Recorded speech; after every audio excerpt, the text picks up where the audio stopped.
Siemanko! W dzisiejszym odcinku zajmiemy się tematem plecionki. Jeśli chcecie się dowiedzieć więcej, to zapraszam do oglądania.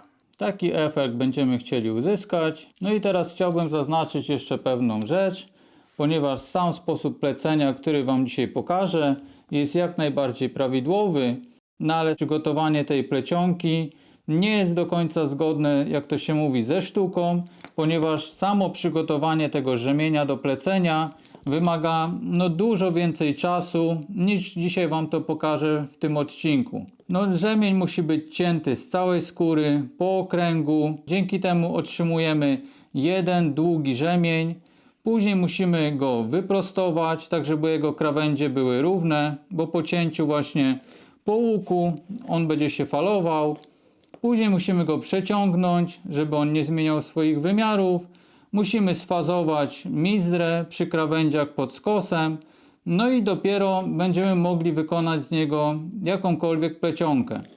Dzisiaj będzie taka podstawowa wersja, tak żeby każdy bez większego przygotowania i jakichś inwestycji, dodatkowych pieniędzy mógł wykonać sobie taką plecionkę. Będę także przygotowywał film właśnie o takim prawidłowym wykonaniu. Myślę, że zrobimy nawet jakiś bat, ale to poprzedzę jeszcze kilkoma innymi filmami, tak abyście mogli sobie ewentualnie przygotować jeszcze niezbędne narzędzia, tak żeby później można było to swobodnie wykonać. Zaczniemy od skóry. Ogólnie jeśli mielibyśmy być tacy dokładni, to w przypadku plecionek skóra powinna być z kangura, ponieważ jest najbardziej wytrzymała na rozciąganie. I jest właśnie idealna, jeśli chodzi o zastosowanie na plecionki. Przyda nam się skóra garbowana roślinnie, licowa. Dobrze mieć kilka grubości. Ja tutaj mam 2 mm, coś w okolicach 1,5 mm, i w okolicach milimetra, 0,9, 1,1 w takim gdzieś przedziale. Teraz na samym początku biorę skórę 2 mm, wycinam z niej rzemień, który będzie jak najbardziej kwadratowy, czyli jeśli mamy skórę 2 mm, to na szerokości staramy się wyciąć też na 2 mm, oczywiście tam mniej więcej. Mam wycięty rzemień, i teraz po co on jest? Będzie on pełnił rolę rdzenia naszej plecionki. Ogólnie są dwa sposoby wykonywania właśnie takich plecionek, z rdzeniem i bez.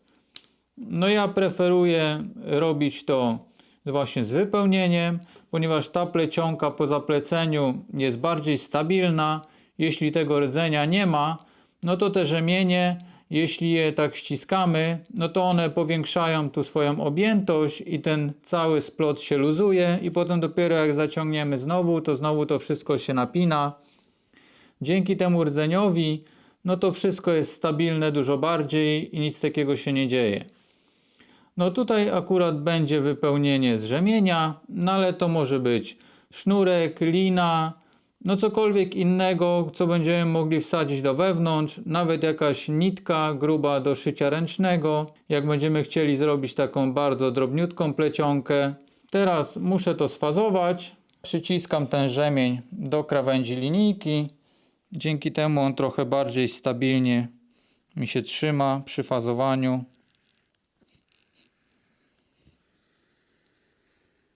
Teraz musimy zmierzyć, jakiej szerokości rzemienie będziemy potrzebowali. Zaznaczam mniej więcej w którymś miejscu.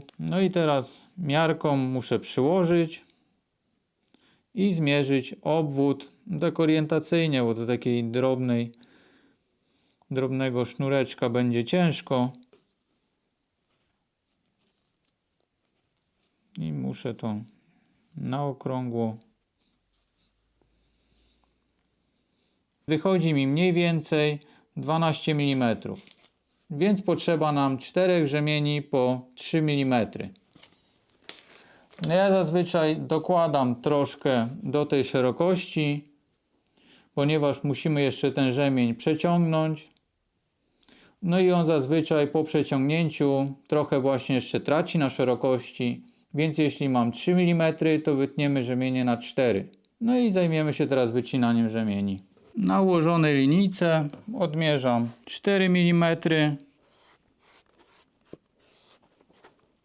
Jeszcze dotnę 3. Mam wycięte rzemienie. 4 na plecionkę, 1 na rdzeń. Ten na rdzeń ma 50 cm. Teraz go przeciągnę o krawędź stołu. Przyciskamy go nie za mocno ręką i przeciągamy go w dół. Przeciągnięty rzemień ma teraz wymiar w okolicach 56 cm, więc jak widać te parę centymetrów doszło na długości. No musimy przeciągać te rzemienie, no bo to i tak później się wydłuży, a nie chcemy, żeby to się zrobiło już na gotowym splocie. I tak samo przeciągnę jeszcze te rzemienie na plecionkę. Zaraz zobaczymy, ile to się wydłuży. Samo lekko dociskam. I on przy przeciągnięciu też troszkę traci na szerokości. I teraz porównamy z pozostałymi. Jak widać, sporo też doszło. Jakbyśmy nie zrobili tego teraz, no to by z czasem wyszło już na plecionce. Przeciągnę jeszcze pozostałe. Także skóry mamy przygotowane. Zabieramy się za plecenie. Na samym początku musimy ułożyć te dwa rzemienie na sobie. Dokładamy na to nasz rdzeń. I teraz dokładamy kolejne dwa. Tylko właśnie trzeba patrzeć, żeby jak ten jest ostatni pod rdzeniem, no to żeby nie ułożyć tego pierwszego, o tak jak teraz, tylko żeby one już tutaj się mijały. O, tutaj jest pierwszy, tutaj drugi. I dokładamy czwartego.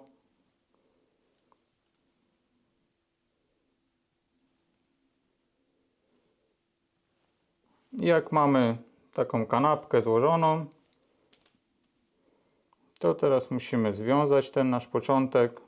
Robię taką pętlę. Przykładam. Tutaj mam wolny koniec. Obkręcam.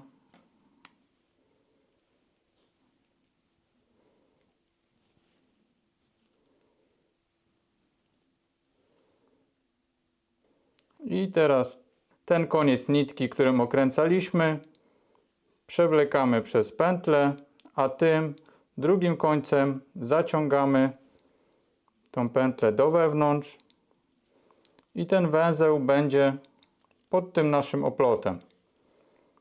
Będziemy cały czas używali już tego węzła, ponieważ właśnie ten supeł chowa się pod nitkami, więc jest bardzo mała szansa na uszkodzenie albo żeby się rozwiązał.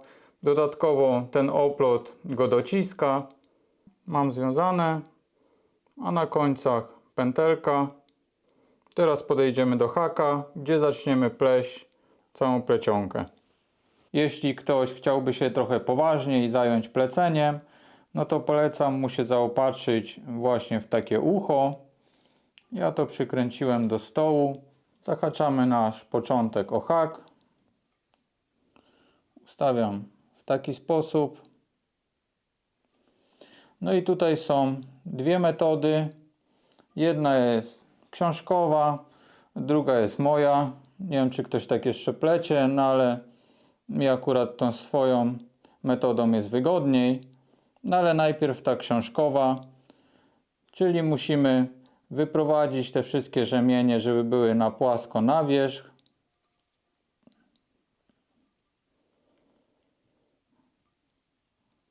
Robimy tak jak teraz.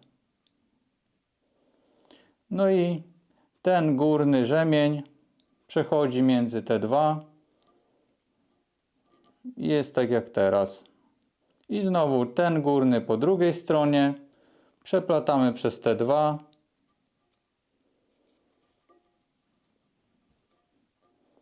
Zaciągamy. I znowu ten nam odstaje po lewej. Więc przeplatamy go pomiędzy te dwa. Teraz ten z prawej.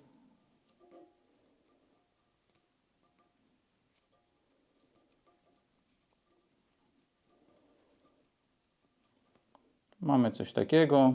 Znowu z lewej. Cały czas pamiętając, żeby był ustawiony mizdrom do naszego rdzenia.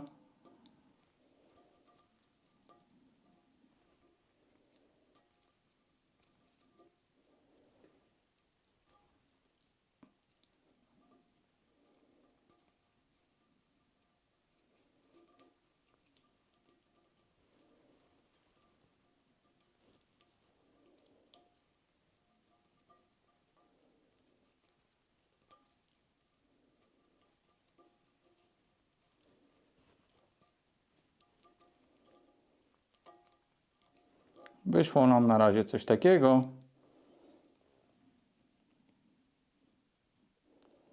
Tylko właśnie niezbyt przepadam za tą metodą, bo ona nie rozpoczyna się tak całkowicie od początku i nie widzę też, co dzieje się pod spodem, bo cały czas jakby plotę w tym samym miejscu od góry. Zawijam na dół, nie wiem, co tam się dzieje. Cały czas tylko widzę górę, no i lecę tak do samego końca. Rozpleciemy to teraz. Teraz zapleciemy po mojemu. Tak jak wcześniej wiązaliśmy, był jeden na drugim, więc tu tak samo, tak jak one się wcześniej układały, takie układamy teraz. I otrzymujemy po parze rzemieni z jednej i z drugiej strony. Tak, żeby właśnie w tej parze był jeden rzemień, który jest od góry, a drugi, żeby wychodził spod tego jednego rzemienia, który w drugiej parze jest na górze. I one są tak naprzemiennie. Jeden od spodu, drugi od góry i w drugiej parze jest jeden od góry, jeden od spodu. No i teraz ten, który jest od góry, ma iść pod spód, a ten, co był pod spodem, na górę. I tutaj trzymam tą jedną parę. I z tych powstających końców znowu otrzymuję kolejną parę, gdzie jest jeden od góry, drugi od dołu. I znowu ten, co jest u góry, idzie na dół.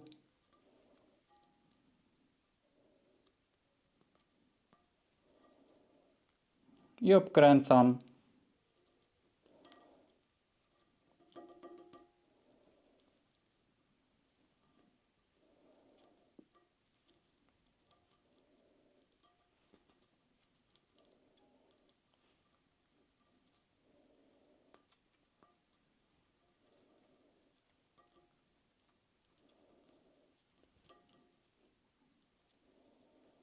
Staram się to także zaciągać, żeby ten oplot nie był luźny.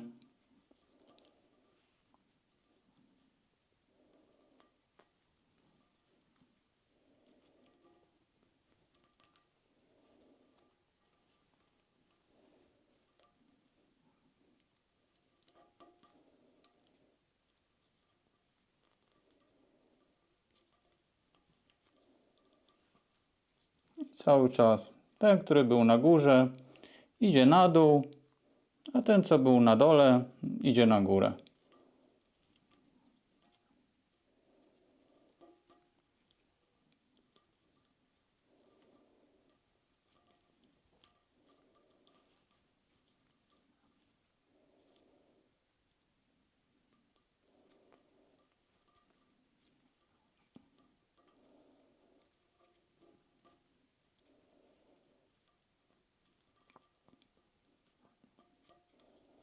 Sprawdzam co jakiś czas, jak to wygląda, czy nie mam jakichś tutaj szczelin.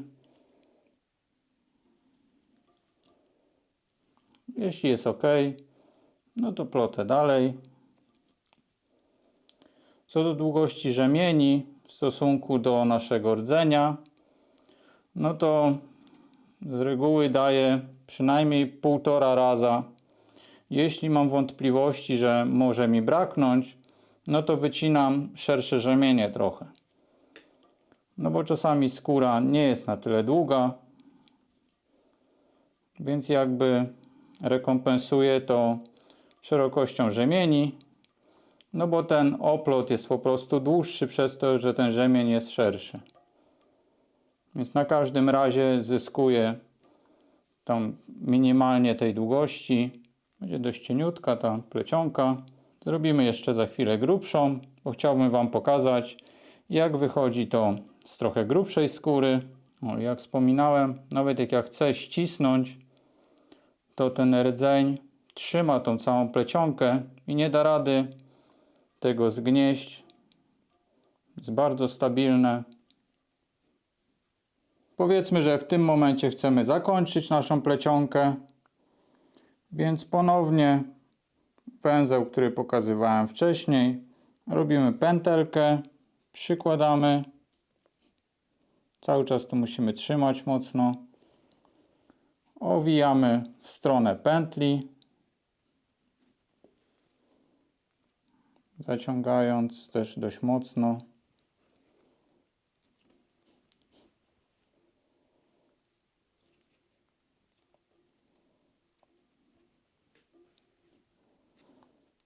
Kilka oplotów. No i ten koniec przeciągamy przez pętelkę, a cały węzeł zaciągamy tym drugim wolnym końcem.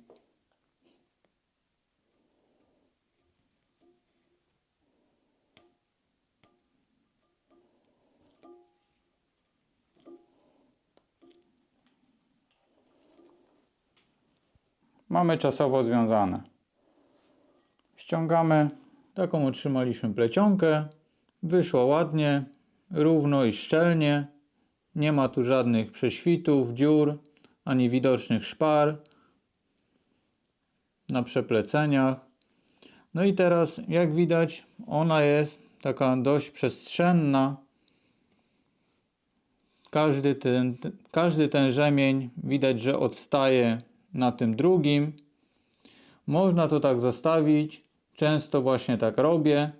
Gdy na przykład maluję to jeszcze tą pastą czarną, to ta pasta wnika w te wszystkie zagłębienia. No i wydaje mi się, że to dość ciekawie wygląda. No ale możemy to spłaszczyć prawie na równo. Za chwilkę zrobimy właśnie takie zrolowanie i porównamy, jak to będzie wyglądało. Do tego będą nam potrzebne dwie płyty marmurowe. Dobrze, jeśli one miałyby sfazowane krawędzie, a nawet jeszcze lepiej, jeśli byłyby zaoblone. No i teraz wciskamy tą naszą plecionkę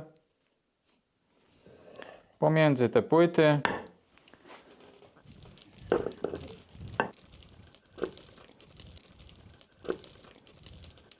I dociskając tą górną płytę, rolujemy.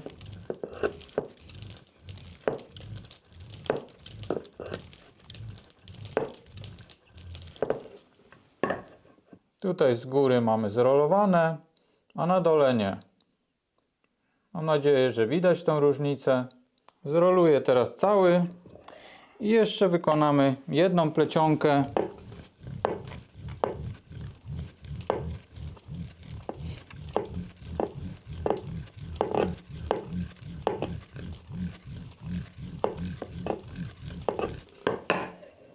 Tak to wygląda. Zamiast tych płyt można użyć jakiejś deski, byleby ta powierzchnia była równa i twarda. Wykonamy teraz drugi oplot na tym, z grubszej skóry. Ponownie musimy zmierzyć obwód.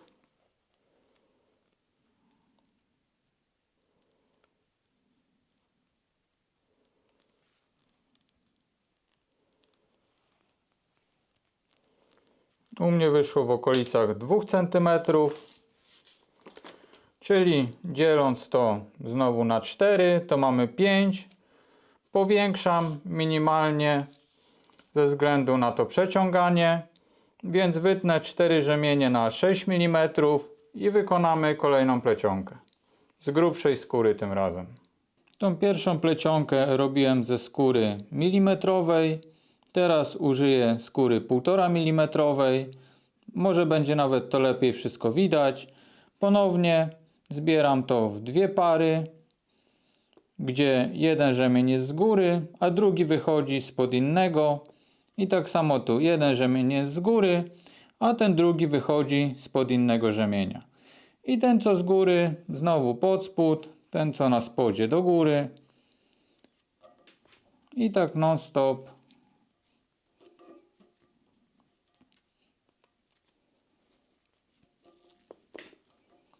Przy grubszym rzemieniu staramy się to mocniej zaciągnąć.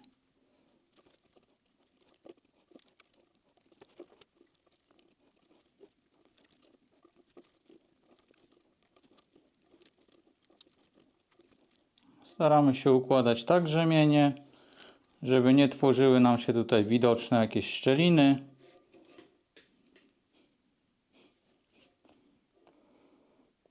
W tym miejscu już zakończę.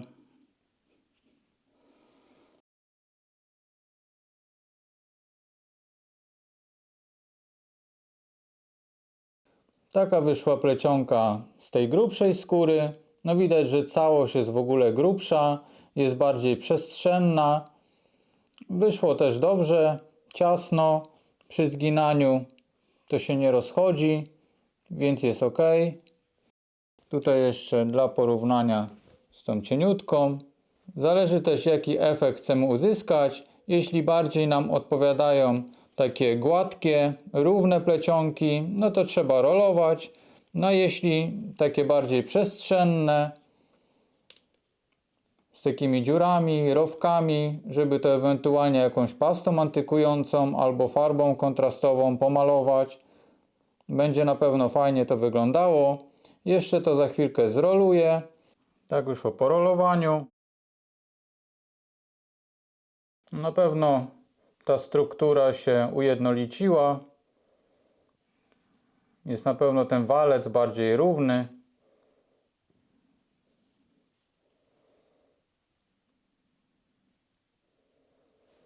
Jeszcze na koniec Wam pokażę, jak wygląda przekrój tego.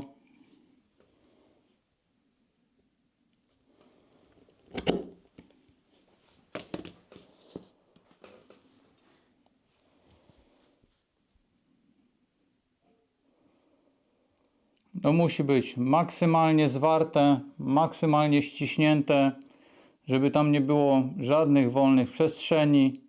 Dlatego warto to rolować, bo te rzemienie wchodzą jeden w drugi, wypełniają się lepiej i ewentualnie jak mamy jakieś luźne miejsca, no to to wszystko się układa lepiej.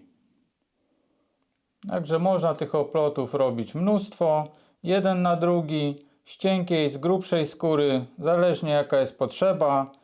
No to jest najprostsza metoda w zasięgu każdego, bo nie wymaga dodatkowych narzędzi niż te, które teraz pokazałem. Możemy taką plecionkę zrobić w sumie z dowolnej skóry. Robiłem też to ze skór garbowanych chromowo. Też to fajnie wychodzi, więc to nie jest żadna przeszkoda.